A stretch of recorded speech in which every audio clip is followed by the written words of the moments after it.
No século XX, uma igreja de Ziebce, no antigo reino da Prússia, Karl Denk tocava órgão, um instrumento musical conhecido por suas notas pacíficas, porém melancólicas, entoava com as orações dos fiéis. Mas mal sabia a comunidade, o órgão também podia soar assustador. Afinal de contas, por trás daquele tocador bondoso estava um cruel assassino em série.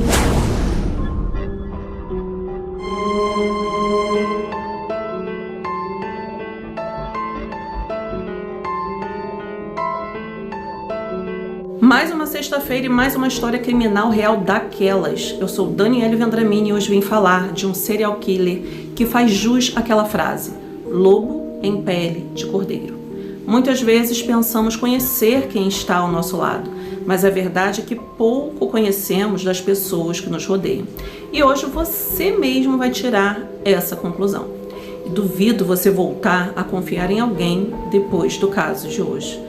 Mas antes de começar esse caso, já vai deixando aqui o seu like e sugestões de casos para falarmos aqui no canal. E agora, vamos ao caso. No ano de 1999, uma mulher chamada Lucina Bialy, que trabalhava em uma biblioteca na Universidade da Polônia como arquivista, encontrou entre os arquivos da biblioteca um jornal histórico datado de 1924 com a história sobre um canibal. Ela ficou fascinada pelos detalhes mórbidos e decidiu levar o jornal para uma conferência onde apresentou a história com um novo título: O Canibal Esquecido. A história narra que por volta de 1h da tarde do dia 21 de dezembro de 1924, quando um cocheiro da cidade de Mustenberg, na Prússia, ouviu gritos vindos de uma rua da pequena cidade e, ao olhar para ver de onde vinham os gritos, ele avistou um sujeito gritando e correndo em sua direção. Ele tentou acalmar o rapaz, que dizia se chamar Vincent Oliver, e estava muito ferido. E antes de desmaiar, o rapaz disse que o papá havia tentado matá-lo com uma picareta. O cocheiro, que se chamava Gabriel, ficou assustado com a situação, pois conhecia papá, que na verdade se chamava Karl Denk, que era um morador muito sério e respeitado no local. Como ele poderia ter feito tal atrocidade com um rapaz que estava ao chão com a cabeça ensanguentada? Gabriel então foi até a delegacia, onde relatou o ocorrido. Mustenberg era uma cidade pequena e rural. Não era de costume ter ações violentas. As pessoas não costumavam cometer crimes e a maioria delas se conheciam devido às missas e rituais religiosos que ocorriam frequentemente na região. Após acordar, Vincent foi interrogado pelo delegado e contou que havia recebido uma proposta de Karl. Ele pediu para ele escrever uma carta para ele, pois, como ele não sabia ler ou escrever, Vincent decidiu então aceitar a proposta, mas disse ao delegado que Karl pediu para escrever a frase: Adolf, seu gordo desleixado. Vincent achou aquilo estranho e, antes que pudesse terminar de escrever a frase, ele viu a sombra de algo afiado vindo em sua direção. E ele tentou desviar de imediato, mas mesmo assim a arma atingiu sua cabeça e fez um corte profundo. Os dois então entraram em uma luta corporal e Vincent conseguiu fugir. Ao ouvir o depoimento de Vincent, o delegado não acreditou no relato, mas o médico da polícia afirmava que aquele corte foi realmente feito por uma arma afiada e com a intenção de matar. O delegado, no entanto, acabou decidindo por prender Vincent por acusação falsa. Como desconfiar de Karl, um bondoso homem? Sua versão só poderia ser falsa. Mas quando o caso foi ao tribunal, o juiz da cidade analisou as circunstâncias e disse que uma investigação mais profunda deveria ser feita em nome das alegações do suspeito, embora a polícia da cidade não concordasse com isso. Os policiais foram até a casa de Karl e o levaram para interrogatório. Lá, ele contou ao delegado que havia dado a Vincent uma esmola para que ele escrevesse uma carta para ele. Mas mesmo assim ele tentou roubá-lo e o agrediu para se defender. Karl o atacou com uma picareta. Essa alegação fez com que uma investigação na cena do crime fosse feita. Enquanto isso, Karl deveria aguardar os resultados da investigação em uma cela. Karl foi posto em uma cela da delegacia e à noite, quando o sargento Polk fazia sua ronda, encontrou o homem enforcado. Como um homem tão querido de toda a cidade poderia ter se matado com as fronhas da cama de sua cela? Os investigadores e o delegado ficaram sem entender o que havia acontecido. Por que aquele homem havia se matado só por um mandato de busca em sua residência? Mas o que eles estavam para descobrir era algo terrível. 4 dias depois da morte de Carl, foi realizada uma busca em sua casa e o que foi encontrado lá dentro foi um show de horrores. De acordo com o relatório do chefe do Instituto de Medicina Legal em Breslau, Friedrich Pietruski, as primeiras descobertas feitas na casa de Carl foram ossos e pedaços de carne que estavam em uma solução de sal em uma espécie de barril de madeira.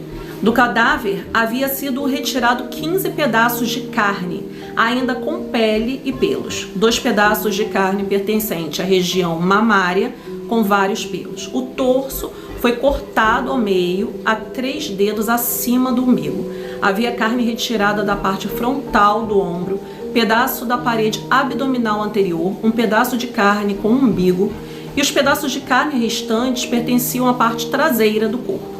O maior pedaço de carne tinha 40 centímetros por 20 centímetros. A carne tinha uma cor vermelha castanhada, revelando que o morto teria perdido muito sangue. Na parte de trás, uma leve cor azulada que levou os peritos a concluírem que a desmontagem do corpo foi feita várias horas após a morte da vítima. Não havia sinais de que o esquartejamento foi realizado antes da morte da vítima, também não haviam sinais de luta. A pele, ligamentos e alguns músculos da garganta haviam sido retirados, bem como os braços e as pernas, cabeça e os órgãos genitais. Essas partes não estavam no local do crime. A natureza das lesões e a causa da morte não puderam ser determinadas, muito menos a arma usada no crime.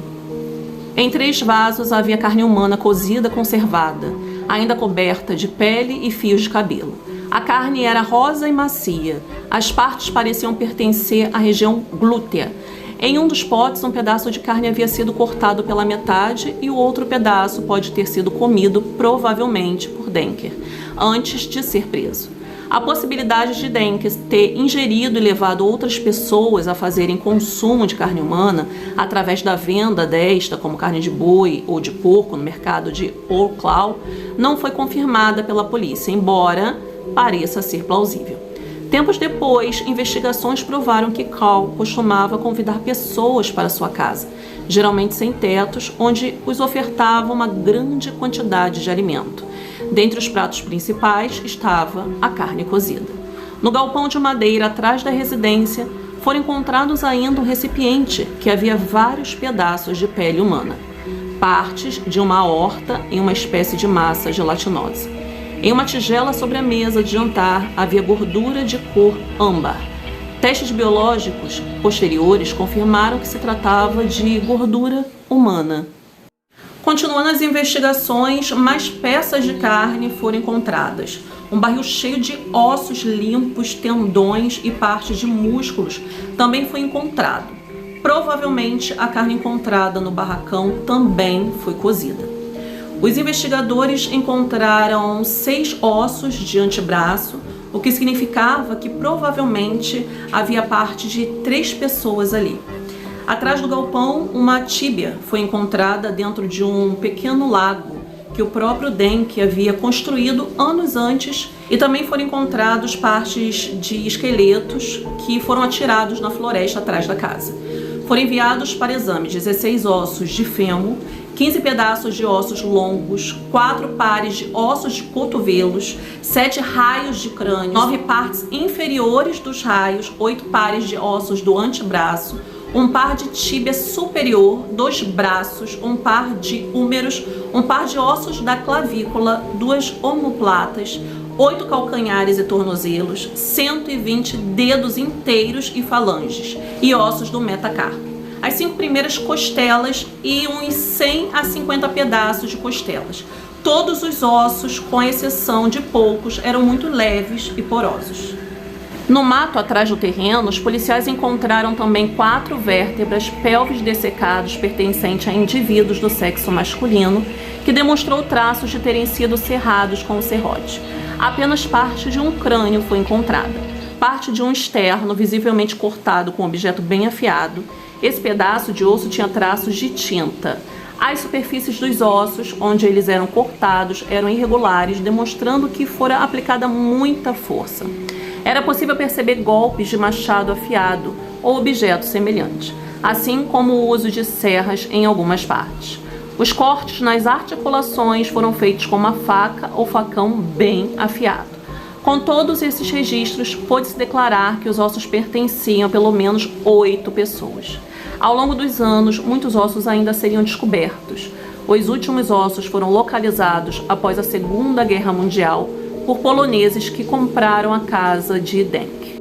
No final, contou-se mais de 350 dentes de várias pessoas encontrados dentro da casa, em um saco para guardar dinheiro, em 2 recipientes de metal onde estavam escritos pimenta e sal, e em 3 sacos de papel que eram usados para guardar especiarias. Os dentes estavam ordenados de acordo com os tamanhos. A descoberta dos dentes representou um significativo avanço na tentativa de elucidar o número de pessoas que se tornaram vítimas de dengue. Os dentes pertenciam a, no mínimo, 20 pessoas. Os dentes demonstravam diferentes formas de extração. Alguns foram retirados com facilidade devido à idade avançada, outros fortemente enraizados foram arrancados à força, ainda estavam com as raízes. A próxima observação tomada pelos policiais se referia à idade das vítimas.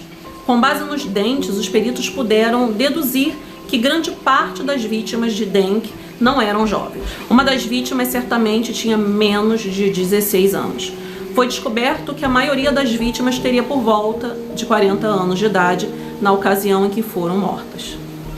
Por incrível que pareça, essa não é a parte mais bizarra da história. A investigação revelou que Denk teria usado gordura corporal humana para fabricar sabão, além de ter usado tecido humano para confecção de suspensórios. Entre os vários suspensórios de Denk, 3 pares haviam sido feitos com couro humano de forma bem rústica e primitiva. E ainda era possível ver os mamilos da vítima. Parte deles era construída com pele retirada da região púbica, sendo detectados com auxílio de um microscópio. Além dos suspensórios, Denk também confeccionou sapatos e misturou restos de couro humano a vários retalhos de panos velhos. Havia por volta de 40 pacotes grandes e pequenos cheios de trapos. Também havia laços feitos com cabelos humanos. A polícia apreendeu também um grande número de documentos de identificação das vítimas, bem como livros sobre jardinagem, dos quais Denk fazia uso para trabalho.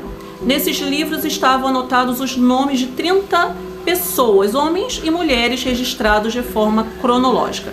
Antes de cada nome há uma numeração e uma data que possivelmente é a data da morte da vítima. No número 31 não há nome e somente a data. Em outro pedaço de papel havia nomes e ao lado seguiam as palavras mortos 122, nus 107, estripados 83. Também foram encontradas várias ferramentas no local. Entre elas se listou 3 eixos, uma picareta, 3 facas, um serrote largo, uma grande serra para cortar árvores. Tais ferramentas foram utilizadas nos assassinatos e nos esquartejamentos. Todos foram apreendidos e enviados para testes, a fim de detectar vestígios de sangue humano. As análises detectaram sangue, além de vestígios de madeira. A serra larga teria sido usada provavelmente para cortar a cabeça das vítimas e ossos pélvicos. A picareta, com mais de 40 centímetros, também havia sido utilizada em pelo menos um homicídio, pois também havia vestígios de sangue nela. Os exames feitos com as facas não deram nenhum resultado. Carl Denk tinha a reputação de bom cidadão. Quando criança, ele demonstrava ser extremamente tímido. Ele demorou mais do que o normal para desenvolver a fala, que ocorreu quando ele tinha 6 anos de idade. Seu professor o chamava de idiota, e não era raro ele ser castigado. Quando atingiu a idade adulta, ele se tornou alguém solitário, não casou, e sempre alegava não gostar nem de homem, nem de mulher. Carl não ingeria álcool e tocava órgão numa igreja local. Seus familiares alegavam que ele nunca apresentou um comportamento violento. Ele um dia chegou a ingerir mais de 2 quilos de carne em uma única refeição, mas, fora essa fome toda, Carl se mostrava um sujeito humilde e sempre ligado às obras de caridade. Por isso, muitos o chamavam de papá. Em relação aos crimes de Denk, sabe-se que não foram motivados por razões sexuais e a sua personalidade não condizia com isso. Mas o que motivou Denk a cometer tais crimes? Talvez Denk fosse incapaz de seguir regras morais. Denk trabalhava como vendedor em um mercado de Yoclau e provavelmente descobriu uma forma eficaz de satisfazer a sua fome e ganhar dinheiro, matando vadios que apareciam na vizinhança. Ele os conhecia na estação de trem, localizada a poucos metros de sua casa, adquiria a confiança dessas pessoas e as levava para a armadilha. Jornaleiros e pedintes também se tornavam vítimas de Denk. Agora resta uma pergunta: como Denk pôde cometer seus crimes ao longo de 15 anos e nunca ter sido denunciado? De certa forma, muitos vizinhos desconfiavam, pois muitas pessoas que entravam na casa do Papá Denk simplesmente desapareciam, mas logo mudavam de ideia, pois Denk se mostrava um bom homem incapaz de cometer assassinatos. Alguns vizinhos já haviam denunciado Denk sobre um cheiro terrível que tomava conta de todo o quarteirão. O fedor vinha da casa dele, mas chegaram a pensar que ele estava acumulando carne estragada. Algumas pessoas até viram quando Denk despejava baldes de sangue no quintal. Os vizinhos também perceberam ruídos estranhos vindos da casa de Denk durante a noite, barulhos de alguém serrando algo. Mas eles presumiram que se tratava de Denk preparando a carne para vender no dia seguinte. Os vizinhos também perceberam que Denk saía de casa durante a noite, cheio de sacolas e malas pesadas, e voltava para casa de mãos vazias. As malas estavam cheias com as roupas de suas vítimas. Para aumentar ainda mais o mistério, nenhuma foto de Denk em vida foi feita. Existe apenas a fotografia pós-mortem de seu cadáver no necrotério. Nela vemos um sujeito de feições simpáticas, um simples velhinho que parecia dormir. No fim, a contagem de vítimas de Cal chega aos 42 mortos, sendo que 12 deles nunca foram identificados. O caso foi esquecido pela cidade, mas foi relembrado em 1999, graças a Lucina Bialy. Eu acho que depois dessa história alucinante vai ser difícil colocar limites em nossa mente ao julgar o que uma pessoa pode ou não fazer.